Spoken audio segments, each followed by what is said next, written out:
ہمارے معاشرے میں اس وقت اگر کوئی موت کا ذکر کر دینا کہ مرنا ہے،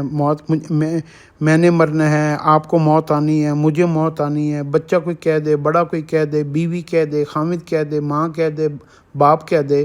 تو سارے لوگ بتا کیا کہتے ہیں، ہائے آپ نے کس بات کا ذکر کر دیا، اس کا ذکر نہ کریں، خوف آتا ہے، یہ ہوتا ہے، وہ ہوتا ہے۔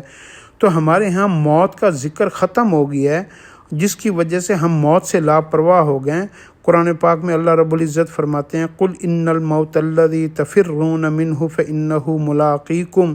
ثُمَّ تُرَدُّونَ إِلَىٰ عَالِمِ الْغَيْبِ وَالشَّهَادَةِ فَيُنَبِّئُكُم بِمَا كُنتُمْ تَعْمَلُونَ۔ آپ کہہ دیجئے کہ جس موت سے تم بھاگتے ہو وہ موت ایک روز تم کو آ پکڑے گی، پھر تم پھیرے جاؤ گے چھپی اور کھلی تمام باتوں کے جاننے والے کی طرف، پھر وہ تم کو تمہارے سب کیے ہوئے کام بتلا دے گا۔ تو موت سے کیا بھاگنا، موت سے کسی کو فرار نہیں ہے، موت ہر ایک کو آنی ہے۔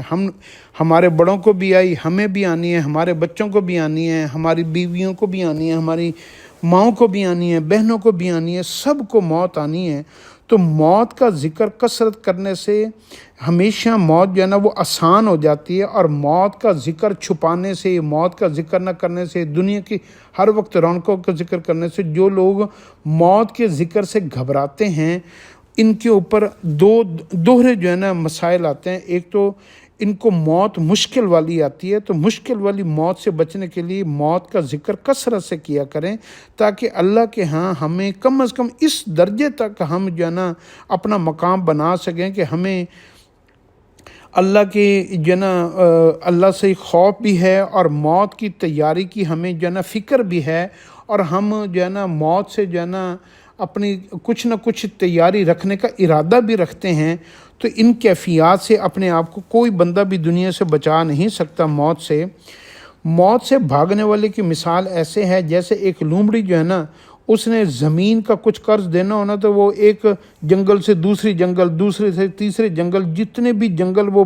بھاگ کے تھک کر بیٹھ جائے گی نا، تو پھر وہ زمین کے اوپر ہی بیٹھی ہوگی، تو زمین ختم نہیں ہو سکتی۔ ایسے ہی موت سے بھاگنے والا جتنا بھی بھاگ لینا، موت پھر سامنے بیٹھی ہوگی۔ موت سے کسی کو فرار نہیں، موت آ کر رہنی ہے۔ ہوتا یہ ہے کہ موت سے ڈرنے سے موت مشکل ہو جاتی ہے، اور موت کی تیاری کرنے سے، موت کا مقابلہ کرنے سے، موت کو یاد کرنے سے موت جو ہے نا وہ آسان ہو جاتی ہے۔ اور اللہ سے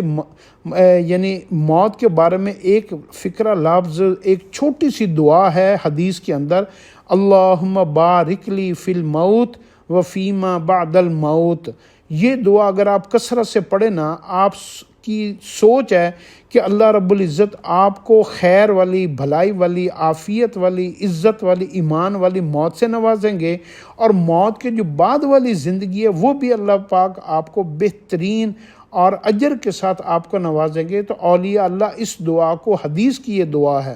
اولیاء اللہ اس دعا کو بڑی کثرت سے پڑھا کرتے تھے، اللہم بارک لی فی الموت و فیما بعد الموت۔